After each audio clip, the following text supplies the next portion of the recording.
Assalamualaikum warahmatullahi wabarakatuh. Hai, selamat malam. Salam sejahtera bagi kita semua dimanapun sahabat FCM berada. Mungkin ada yang bosan ya, kok tumben banget nih. Tadi pagi udah bikin video, lalu malam ini bikin video juga. Ya, ini spesial sebenarnya karena kenapa di sini kita mengulas mengenai salah satu emiten yang lagi yang namanya naik daun dan menjadi incaran banyak retail.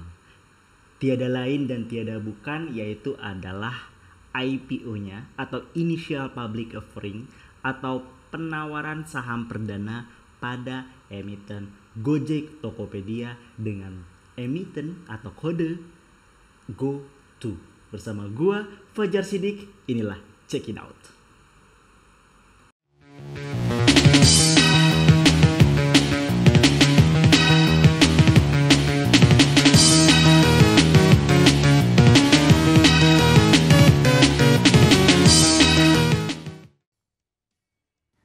Dalam prospektus IPO saham, manajemen GoTo menyampaikan bahwa rentang harga pelaksanaan IPO yang diincar berkisar Rp316 hingga Rp346 per saham atau setara dengan target perolehan dana sebesar Rp17,99 triliun.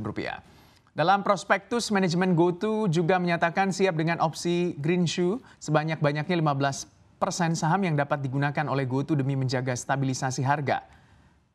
Jika opsi greenshoe dilakukan dan terserap optimal, manajemen GoTo memperkirakan total saham GoTo yang dimiliki masyarakat akan menjadi 5%.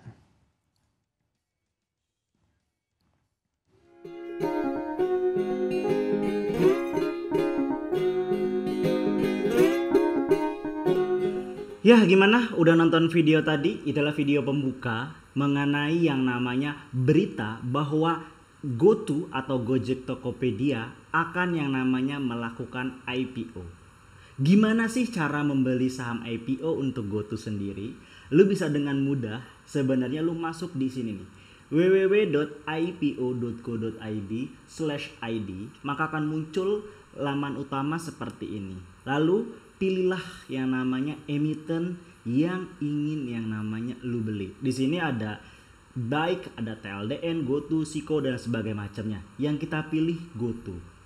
Lu bisa ngelihat di sini secara overall bahwa periode book building adalah 15 Maret 2022 sampai 21 Maret 2022. Sekarang adalah 20 Maret 2022, artinya lu punya waktu 1 hari kalau lu pengen mesen dari yang namanya harga dari GoTo yaitu di kisaran 316 sampai 346. Kemungkinan harga finalnya itu di kisaran 325-an lah ya.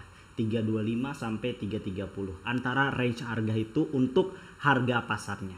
Dimana saham yang ditawarkan adalah 520 berapa nih? 520 juta lot. Ya, 520 juta lot.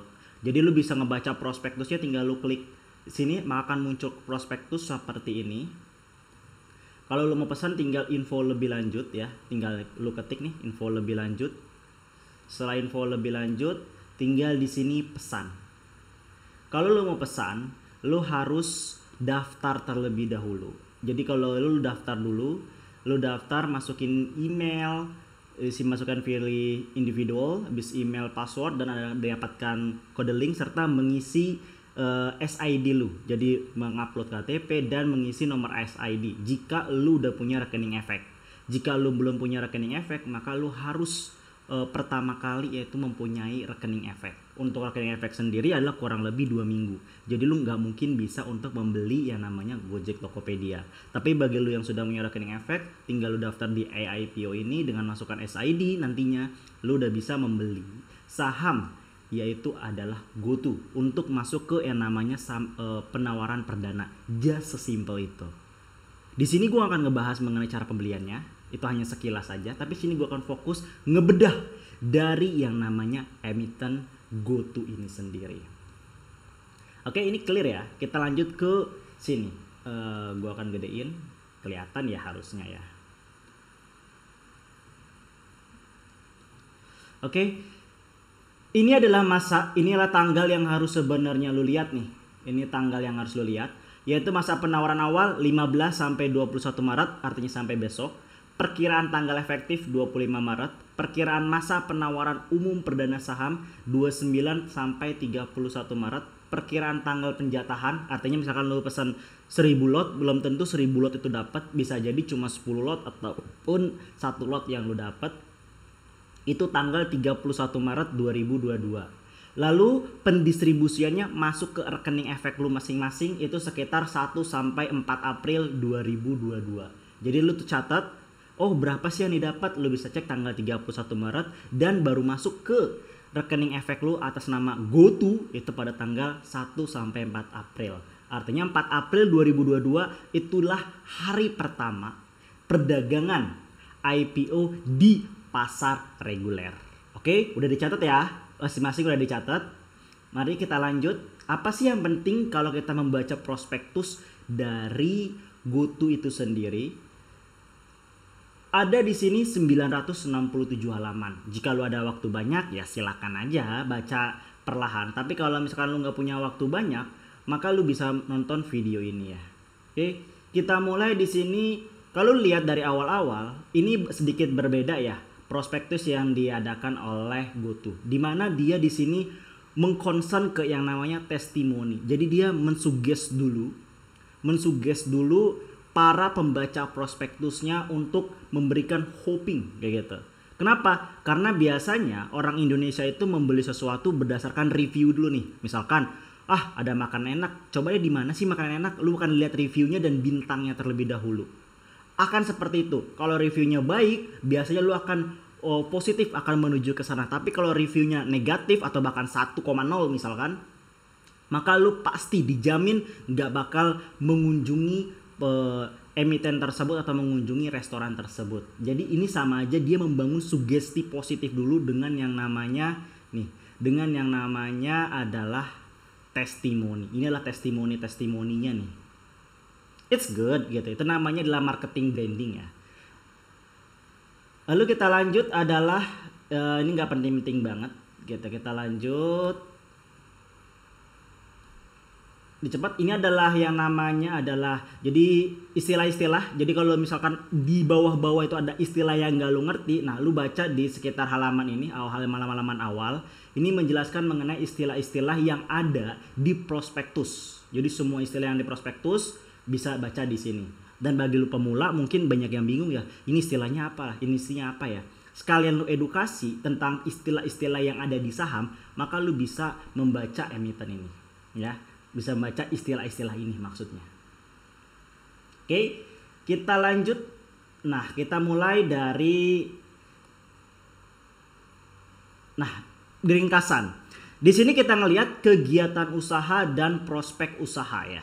Oke, kegiatan di sini ternyata bahwa pendaftaran perseroan itu baru tahun 2015. Artinya akte pendirian dari GoTo 2015. Artinya GoTo baru berdiri kurang lebih 6 sampai 7 tahun baru berdiri. Logika kita di sini, perusahaan yang udah mature, yang udah lama, udah puluhan tahun itu masih mengalami kesulitan dalam ekonomik atau mengatur neraca keuangan, apalagi saham-saham atau perusahaan-perusahaan yang baru berdiri seperti GoTo ini sendiri. Dalam arti bahwa ini merupakan perusahaan unicorn pertama mungkin yang terbesar di Indonesia, yang dimana kalau misalkan lu cek market cap-nya itu 3 sampai 5 kali dari yang namanya emiten teknologi lain, dalam hal ini sama-sama unicorn, yaitu adalah Bukalapak. Bukalapak sekitar 80 triliun untuk yang namanya market cap atau market kapitalisasi atau ukuran size dari perusahaan. Sedangkan GoTo itu setara dengan Astra yang udah puluhan tahun ya, ASI dan kode emiten ASI, yaitu sekitar melebihi, bahkan pokoknya dari 80 sekitar 3 sampai 4 kali. Kali aja 4 kali 8 320 triliun. Sedangkan kalau ASI itu sekitaran 220 triliun kayak gitu. Jadi jauh banget gitu ya. Dia termasuk dalam top 5 ataupun top 10 dari yang namanya backbone dari IHSG jika jadi listing di Bursa Efek pada tanggal 4 April 2022. Oke, ini yang penting kita tahu, oh ini perusahaan baru. Artinya di sini mindset kita adalah growth investing, bukan value investing. Growth investing. Berarti yang kita nilai adalah yang namanya apakah perusahaan tersebut memiliki kaidah-kaidah atau potensi untuk kedepannya menjadi lebih up. Oke, ini clear. Lalu kita lanjut, yaitu adalah kita lihat modal. Di sini adalah modal-modal yang dipunyai oleh yang namanya GoTo sebelum listing di Bursa Efek. Dalam hal ini, yang menarik mungkin adalah satu sosok ini. Pak Nadiem Anwar Makarim memiliki sebesar kepemilikan 20,50%. Oke. Siapa sih Pak Nadiem Anwar Makarim? Dia adalah merupakan salah satu founder dari yang namanya Gojek itu sendiri ya. Bukan Tokopedia, kan Gojeknya ya, fokus ke Gojeknya. Dia adalah salah satu pendiri dari yang namanya Unicorn Gojek. Oke, clear sampai sini. Tapi yang menarik adalah bahwa Pak Nadiem merupakan salah satu pejabat atau bisa dibilang pembantu presiden pada periode ini hingga 2024 nanti. Question mark-nya, apakah ini baik-baik saja? Maka jawabannya iya. Kenapa? Sederhananya, tidak ada pengusaha yang namanya ingin merugi. Jika ada peluang, dia akan mengambil untung, termasuk sebagai kebijakan-kebijakan gitu. Begitu halnya juga dengan dalam hal ini mungkin Pak Nadiem dan pejabat-pejabat lainnya kayak gitu. Artinya apa di sini? Artinya ini bisa dipastikan setidaknya sampai 2024, going concern aja sampai 2024. Jika Pak Nadiem masih bertahan gitu ya sebagai menteri sampai 2024 sampai Pak Presiden diganti, maka ini menandakan bahwa Gojek atau dengan kode emiten GoTo memiliki prospek yang cerah atau memiliki growth investing. Karena kenapa? Sudah dipegang kunci awalnya, yaitu adalah makronya.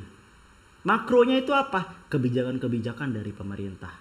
Gak mungkin peluang-peluang ini tidak bagi-bagi roti ke yang namanya emiten GoTo ini. Itu kunci pertama, sudah dapat. Apa bedanya dengan Bukalapak? Bukalapak nggak ada. Itu bedanya. Kita lanjut. Ini nggak penting. Ini adalah kegiatan usaha. Jadi lu bisa ngebaca di sini perusahaan ditawarkan melalui platform. Jadi di sini GoTo ya, GoTo lu bisa beli menawarkan di sini di Gojek, Tokopedia dan GoTo Financial di Indonesia.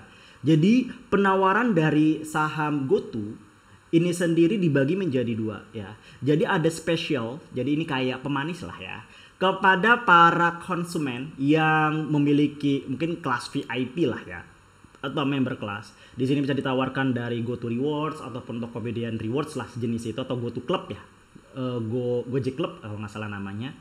Itu menawarkan reward untuk membeli saham di aplikasi tersebut dengan yang lebih murah. Kayak gitu. Jadi ada dua going concern, di mana yang sebagai pembeli atau konsumen VIP nih, atau konsumen atau langganan tetap, dengan yang namanya bukan konsumen. Yang bukan konsumen jalurnya bisa lo beli di EIPO tadi. Kalau jalur konsumen yang VIP atau yang langganan tadi, lo bisa membeli di platform-platform di Gojek, Tokopedia dan GoTo Financial Indonesia. Clear sampai sana.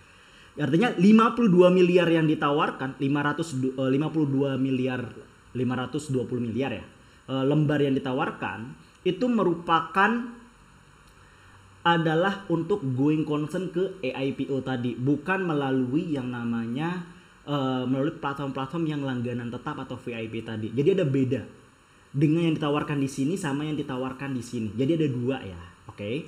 Yang 52 fokus yang di sebelah kiri, bukan yang di sebelah kanan. Kalau kita mengaca dari sebelah kiri, maka akan sekitar 1,65. Tapi kalau sudah digabung dengan yang kanan, pokoknya total keseluruhan itu sekitar 4, sekian persen yang beredar di masyarakat. Clear sampai sana. Dan ini adalah prospek usaha, silakan lu baca bahwa di sini merupakan perusahaan teknologi. Sekali lagi, perusahaan teknologi Dan di sini adalah keterangannya nih, ini yang penting nih, bahwa jumlah saham yang ditawarkan adalah 52 miliar saham seri A. Ya, saham seri A itu yang tadi yang sebelah kiri, jalur yang lo bisa beli di broker-broker, di sekuritas atau di EIPO. Nah, sebanyak ini 52 miliar dengan harga penawaran Rp316 sampai Rp346 dengan nilai emisi sebanyak 17 triliun 992 miliar rupiah. Pertanyaannya, Bang, kok harga penawaran yang ditawarkan GoTo padahal dia memiliki market size yang besar lebih rendah dibanding Bukalapak? Jawabannya sederhana, yaitu adalah ibaratnya pemanis lah, dimana GoTo kita lihat dari awal aja udah yang namanya memberikan testimoni. Di sini artinya marketing brandingsnya. Ditambah penawarannya 31 sampai 346 itu dia menawarkan bahwa hey, siapa aja lu bisa mempunyai saham GoTo. Yuk gabung yuk beli sahamnya, kayak gitu lah. Artinya lu golongan rendah pun golongan kelas menengah ke bawah lu bisa beli. Ayo beli saham GoTo. Yuk sebanyak-banyaknya yuk beli. Ayo ngantri. Nggak susah kok, nggak susah. Mudah, banyak platform yang menyediakan. Jasa simpel itu adalah yang namanya misi undergroundnya di sana. Yaitu ayo sebanyak-banyaknya beli kayak gitu. Artinya di sini bisa dimiliki oleh semua kalangan, nggak eksklusif kok. Itu artinya. Tapi apakah kinerjanya oke? Kita akan lihat nanti. Dan ini adalah kepemilikan ya. Di sini ada kata-kata pemegang SHDSM ya. Pemegang SHDSM dan pemegang non SHDSM. Apa sih pemegang SHDSM dan pemegang non SHDSM? Jadi sederhananya pemegang SHDSM ini merupakan salah satu kebijakan yang diterbitkan oleh OJK, Otoritas Jasa Keuangan, untuk perusahaan-perusahaan unicorn. Di mana di sini tujuannya atau fungsinya itu biar para founder-founder ini tidak kalah suaranya, sehingga dia masih bisa untuk mengkeep setidaknya hingga 10 tahun ke depan untuk memegang suara. Artinya walaupun dia punya suara misalkan 2:1 kayak gitu, 2 memilih A, 1 memilih B, tapi karena satu dia adalah SDHSM, maka dia memiliki setara dengan 2. Artinya multiple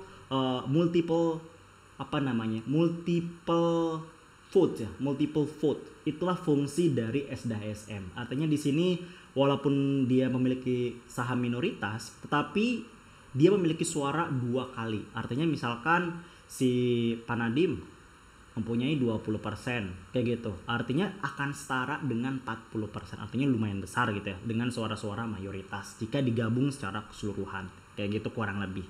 Untuk lebih jelasnya silakan lu baca, itu akan lebih jelas, atau mungkin nanti gua bakal bikin videonya kalau misalkan lu tertarik tentang ini. Komen aja di bawah. Oke, di sini secara overall ini menggambarkan ya bahwa nih total yang dimiliki masyarakat pokoknya 1,96. Kalau misalkan itu di luar yang jalur A tadi, jalur VIP, itu hanya dimiliki 1,96%. Apalagi sih yang menarik, ada lagi yang menarik, kita ke bawah. Ini saham seri B yang udah gua bilang tadi, jalur VIP ya. Oke, kita ke B. Nah, ini yang penting nih. Ini adalah yang namanya rasio. Kita ini ke atas dulu, ada nggak? Nah, ini adalah rasio dari PT GoTo, Gojek Tokopedia, prospektus lah ya, laporan keuangan. Bisa kita lihat di sini dari 2018 sampai 2021.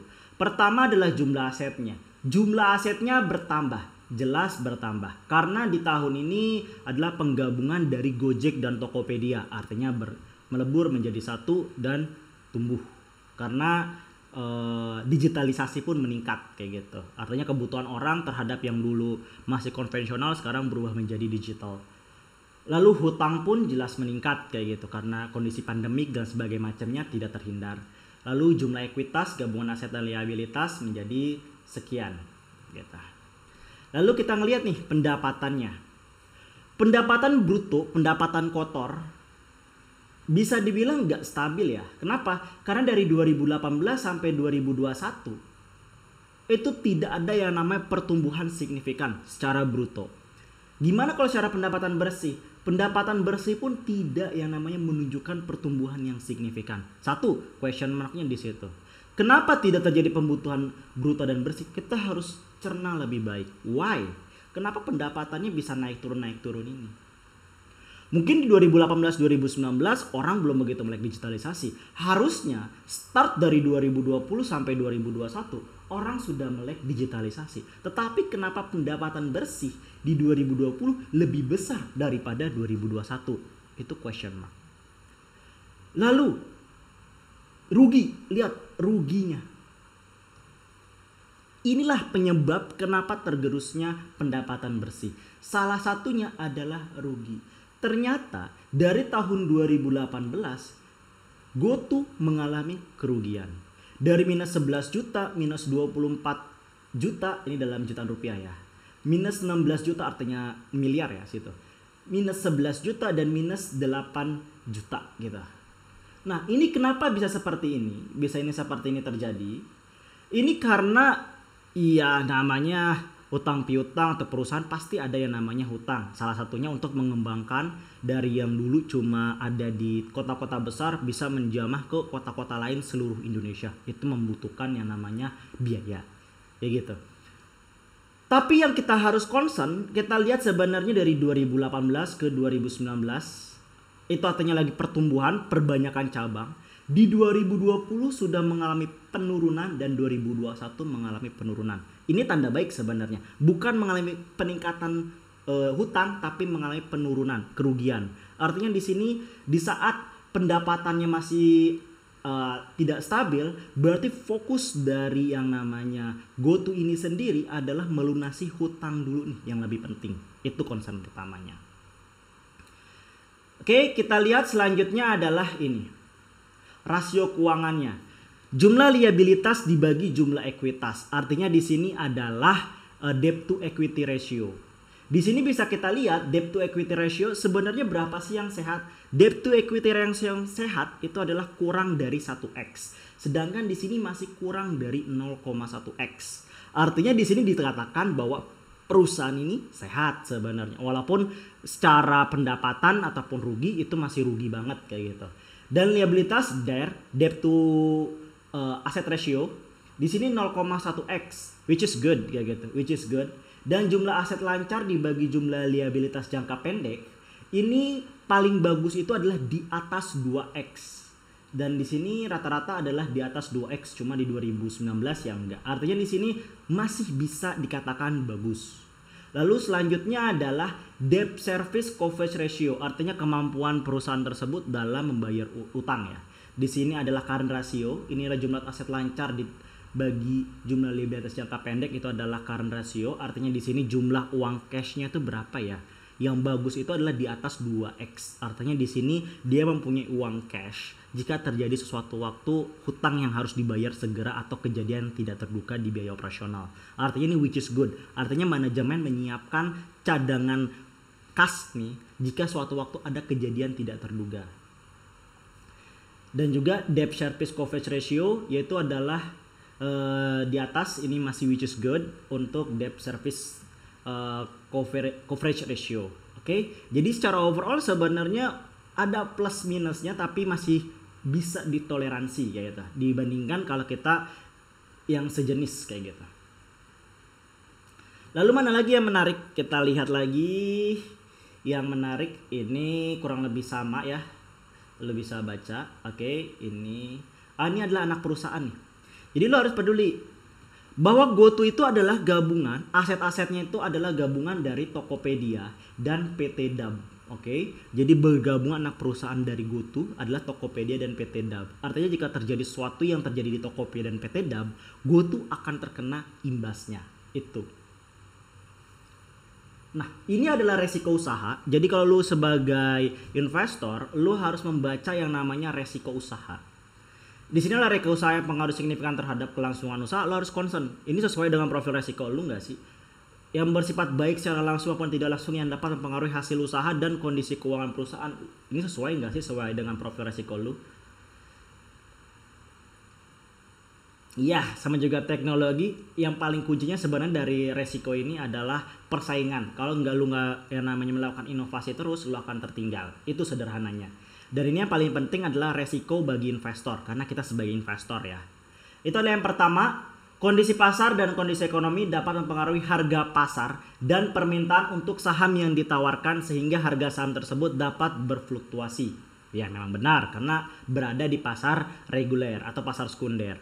Struktur dua kelas voting yang tadi udah gua bahas ya, itu akan membahas kemampuan pemegang saham biasa untuk mempengaruhi berbagai hal berkaitan dengan perusahaan dan mengurangi kesempatan pemegang saham untuk melakukan transaksi perubahan pengendalian tertentu. Karena di struktur dual class voting ini yang mempunyai SM tadi, itu dia tidak bisa menjual sahamnya selama masih berada di SM tersebut, artinya selama kurang lebih 10 tahun. Lalu selanjutnya, pemegang saham dapat terdilusi jika emiten menerbitkan saham baru atau efek bersifat ekuitas lainnya ataupun right issue. Selanjutnya, hasil keuangan emiten dapat mempengaruhi keputusan emiten dalam membagikan dividen. Selanjutnya, perusahaan tunduk pada persyaratan peraturan tertentu untuk mempertahankan pencatatan saham perusahaan di Bursa Efek Indonesia. Selanjutnya, penurunan peringkat kredit Indonesia dan perusahaan-perusahaan Indonesia dapat berdampak material terhadap perusahaan dan harga pasar saham yang ditawarkan. Terakhir, hasil operasional perusahaan bergantung pada fluktuasi musiman dan faktor lainnya yang dapat mengakibatkan volatilitas atau berdampak negatif pada perusahaan harga saham yang ditawarkan perusahaan. Oke. Lalu ini adalah kebijakan dividen. Ini yang paling penting nih. Karena sebagai investor ya kita mengharapkan dividen. Oke. Di sini yang paling pertama, investor memperoleh saham seri A baru karena kita seri A ya, akan sama dan sederajat dengan pemegang saham seri B dan pemegang saham lainnya sehubungan dengan ketentuan pembagian dividen. Yang paling menarik adalah membagikan dividen setelah emiten memperoleh akumulasi laba ditahan yang positif. Saat ini labanya negatif. Artinya di sini jika negatif artinya tidak bagi dividen. Jika positif belum tentu mendapatkan dividen. Kunci sekarang, perusahaan tersebut atau perusahaan GoTo ini tidak menjamin bahwa setiap tahunnya, berbeda dengan Bukalapak yang menjamin setiap tahunnya membagikan dividen, di GoTo ini tidak menjamin setiap tahunnya itu membagikan dividen. Itu yang menjadi kunci. Dan sisa lainnya adalah ya bisa lu baca sendiri antara penting dan gak penting kayak gitu. Tapi kurang lebih itulah yang penting yang perlu kita pahami.